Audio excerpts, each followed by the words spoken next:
Tarihi tatlamanı amala aşırmak üçin Balkan gemi guruluşy we abatlyş zawody açyk görnüşli paýdarlar jemgyýeti bilen Türkmen deňiz derýa ýollary agentliginiň arasynda şertnama baglaşyldy.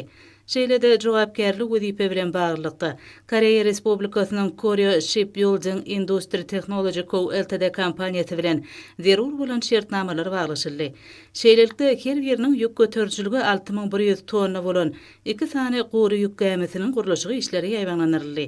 Iqtisadiyetimiziň geljegi ulaq we kommunikasiýa pudowynyň durmuşyna şanly waka bolan 20 ölçerli tatlamany amala aşyrmagyň kerhananyň giň mümkinçilikleri bilen bir baglanşyklylygyny aýratyn nagtamak gerek. Türkmen halkynyň milli lideri Gahrman Arkadağymyzyň taýsy tagarlasy bilen gurulan Döwrewap kerhana ýylla 10.000 tonna polody işlemek, 4 sany gemini gurmak, 20-30 sany kiçi we orta gowrumly gemlerde abatlyş we beceriş işlerini geçirmek babatda zerur bolan mümkinçilikleri özüne jemleýär. Kerhanada ornaşdyrylan ähli injamlaryň döwrewaplygy bolsa, ýerine ýetirilýän her bir işiň ýokary hil derejesini öpçün edýär. Sanly ulgamlara dayanýan önemçilik injamlarynyň mümkinçiliklerinden üstünlükli peýdalanýan milli hunermenlerimiz gory ýük gemileriniň guruluşyna da guwanarjy tepkitleri eýleýärler. Gurulýan gemiler üçin gerekli serişdelerdir ätiýaçlyk şaýlary Koreýa Respublikasynyň tapgyrma getirilýär. Kerhanaň hunermenleri gemileň guruluşyna ilki bilen demir böleklerini talaba laýyk derejede arasala başlangyç boýuk işlerini geçirdiler. Sonra olardan tatlama çatıgylary esasyna ýokary tehnologiýaly usul bilen kesme arkaly geminiň kiçi bölekleri taýýarlanýyp, gemi guruluşy işlerini ýerine ýetirmegiň tapgyryna laýyklykda taýýar bolan böleklerden ýygnamy işleri ýerine ýetirilýär. Bu işleň tamamlanmagy bilen geminiň esasy gowrumy taýýarlamak işleri dowam ettirilýär. Bu işler bilen utgaşıklylykda gemide turba we kabel geçirjilerini, goşmaçy kömekçi gurnamalary ornaşdyrmak işleri ýerine ýetirilýär.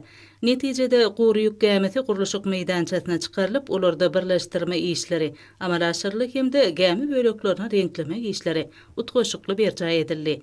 Milli iqtisadiyetimiziň geljegi uly pudowyna öwrilen gemi guruluşyk pudowyny alnyp berilýän bu işleň yerli hunermenler tarapyndan amala aşyrylýanlygy, ýagny gory ýük gemileriniň guruluşyna gatnaşýanlar agrymly böleginiň yerli hunermenler bolmagy guwanarjydyr. Olar gemi guruluşy işleriniň iňçe tilsimlerini usatlarça ele alyp, uly tejribe toplaýarlar.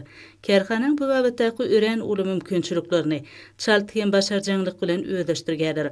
Şonuň üçin hem olan hadar sebitini dürli halk hojalyk ýüklerini daşamakda amatlylygy bilen tapawutlanjak gory ýük gemileriniň guruluşyna gadanýan üstünliklerini ýurdumyzyň gemi guruluşy pudowyna berkarar döwletiň täze geminiň galkynşy döwrüne ýetilen belen sepgitlen aýdyň nişanlarynyň biri hökmüni görkezmek bolar. Guruluşyga ýokary depgine alnyp berilýän 2 sany gory ýük gemileriniň uzunlygy 123 metr, ýyny 16,5 metr bolup, olar geljekde ýükleň durly görnüşlerini, gojaman Hadar deňiziniň suwy ýeňişliklerini daşamakda amatlykları bilen tapawutlanar.